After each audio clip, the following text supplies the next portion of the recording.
Hey guys, Joe from Mag5 Firearms.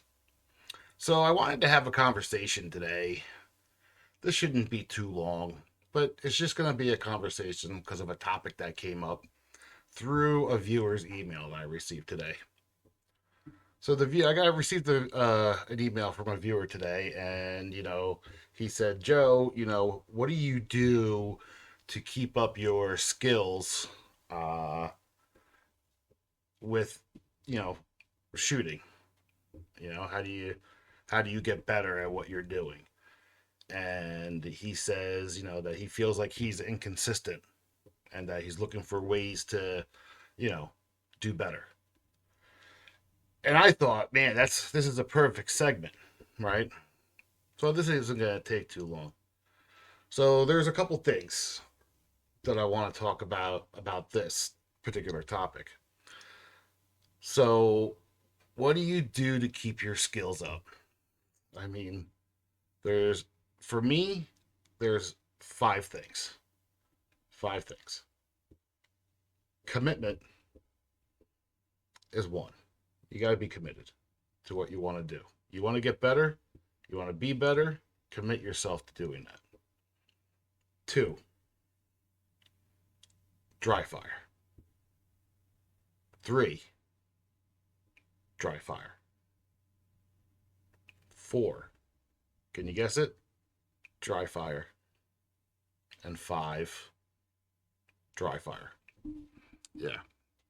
Dry firing is one of the best ways to hone in your skills, in my opinion. So, for those of you who don't know what dry firing is, pretty much you are picking a target, right?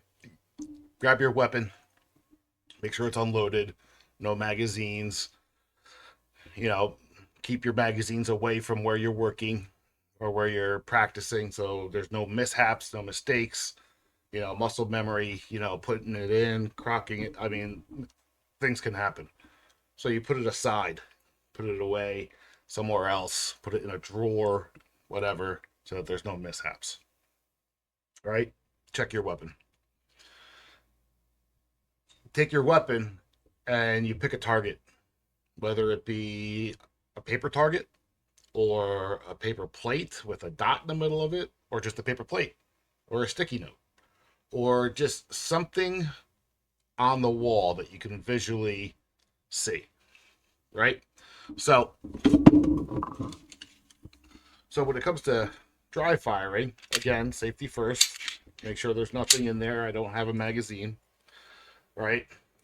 All you're doing is you're picking a target, right? So, pull up your gun, find your target, right?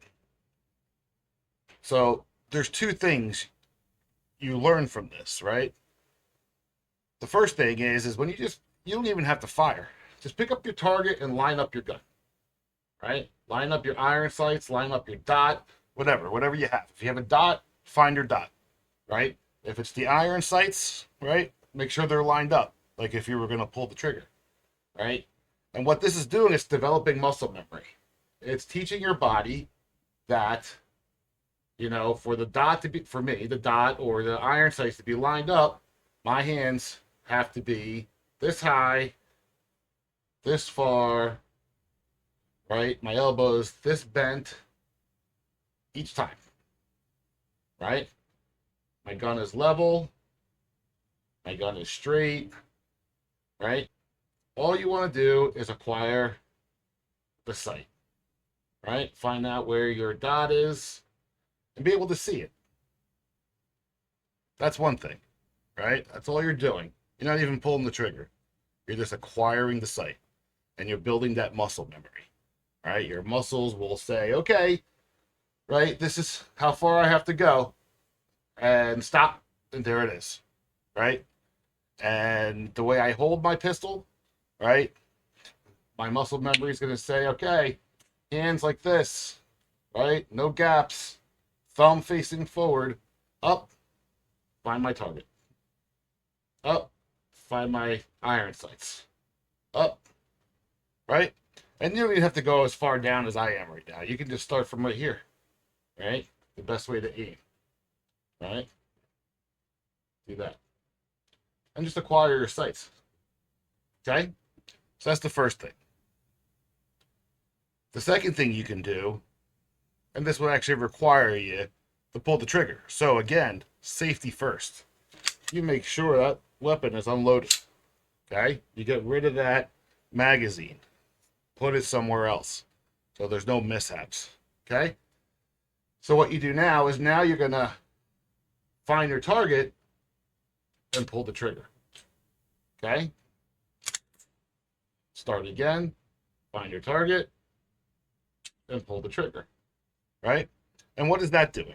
What do you see when that happens, right? Without the bang and the boom of the gun when it's loaded and you're firing at the range, you can actually see how your hands and your trigger finger, how it's manipulating the gun, right?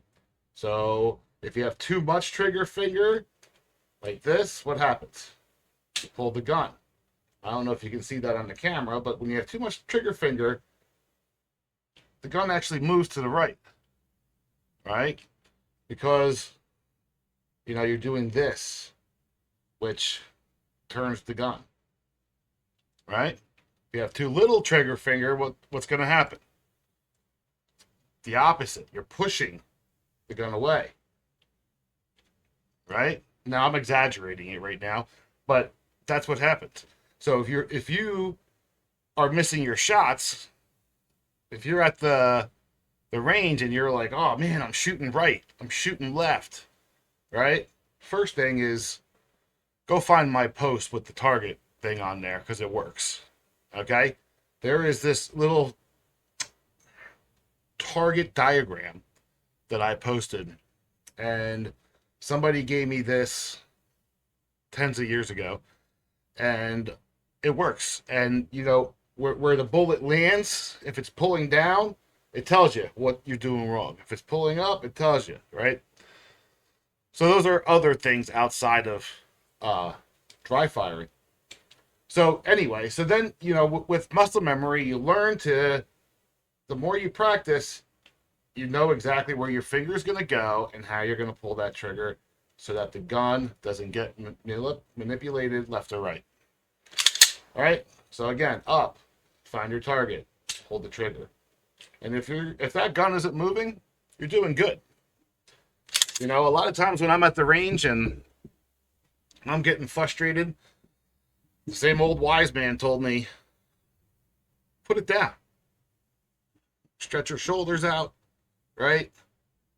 You know, for me, I got this injury 10 years ago. My hands go numb after a little bit, after using them a lot, after gripping real hard, you know, put it down, shake it off. Otherwise, you're just wasting bullets. What are you trying to accomplish? Right? You have to know what you're trying to accomplish. Do you want to accomplish accuracy? You're trying to accomplish accuracy at distances, right? You got to figure out what you need and what you want. But dry firing is huge in my training. You know, sometimes I'm down here and I get frustrated with work or whatever I'm doing. I'll pick up a pistol. Again, make sure it's safe. And I'll just dry fire 10, 5, 6, 7, 8 minutes, whatever it is. Right? Just keep going.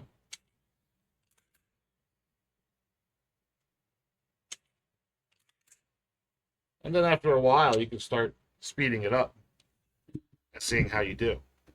Right? But again, it's important, you know, your form and the fundamentals are, you know, you really have to know your fundamentals, you know, and only your body can tell you that, right? Only you, the way you grip.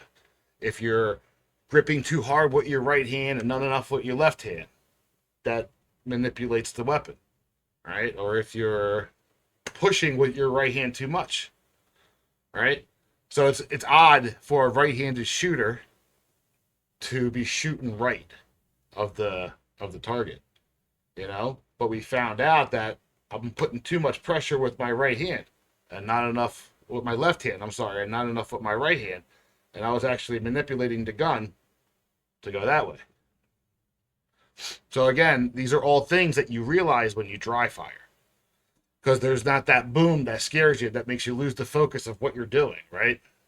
There's no noise, no nothing. Now, when you go to the range and use live bullets, there's definitely going to be a difference, right? But knowing in your head that, okay, try and get past that and just line up, focus, pull the trigger, right? Line up, focus, pull the trigger. Breathe, right? Like Mr. Miyagi said, breathe in, out, right? As funny as it is, it works. So, that's all I got for you guys. I wanted to make it quick. I didn't want to spend too much time on it, but I'll tell you, dry firing is definitely the way to go. And, like the wise man told me, the more you practice, the better you're going to get. And not everybody's rich, and we can't be throwing ammo down range every day, as much as we would love to and want to. It's just not possible. Bullets are expensive. Well, let's hope they come down soon, right? So that's all I got. Again, guys, thank you very much. I appreciate you guys being here with me tonight for the 10 minutes that we were together, 15 minutes, whatever it was. I really enjoyed doing this. So, if you like what you see, you like what you heard, please like, follow, share, subscribe, all of it, right? We're everywhere. YouTube is the most important, right? YouTube, Facebook, X, Instagram, TikTok, we're on it. We're on all of it. All right. Mag 5 Firearms. And we're coming out with a website soon, so stay tuned, okay? Because this is actually just the first stage of what we're trying to develop. I applied for my FFL license, and I want to do full gunsmithing. Well, not full, modified gunsmithing. I don't have the talent to be engraving and machining and stuff like that, but some gunsmithing and transfers and stuff like that. So keep an eye out. That'll be coming soon. All right, guys. That's it. That's all I got for you. I appreciate you. Thank you very much. God bless you, and have some fun.